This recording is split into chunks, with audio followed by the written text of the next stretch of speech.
Yes guys, when the Golf GTD, I made a similar video a couple of years ago of the Seat Leon cleaning up the leather steering wheel, and as I was saying in that video, the final result should be like a matte finish, not a glossy steering wheel. So the glossiness showed the oils and the dirt, the grime, so it shouldn't be looking like it should look matte in the final result. So this one's not too bad, but we want to see what the end result looks like. So this is the before. So we're going to be using this interior cleaner from Lidl, Clean Star by Sonax. Pause if you can have a read of that. So along with that, we're going to be using the brush to agitate and then the magic eraser.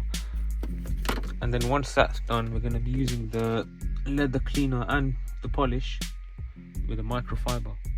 So yeah, let's do it.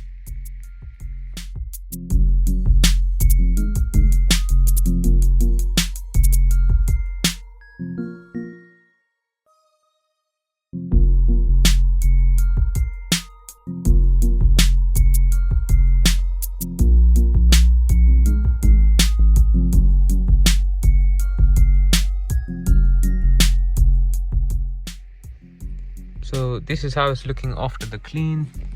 Very mattified. A lot of the marks are gone which were on the steering.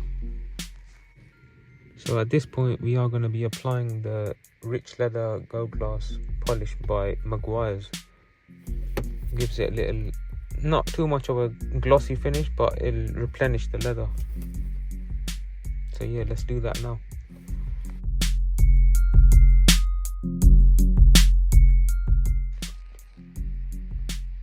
So that is the final result with the Maguire's polish applied.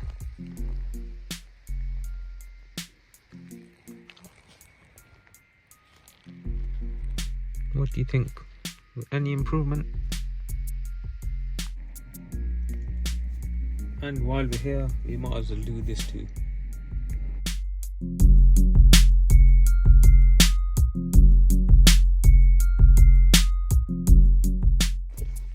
And that is the gear gator done as well. Obviously there's wear on the gear knob itself, so that's not going to come out the best, but yeah, pretty much clean now.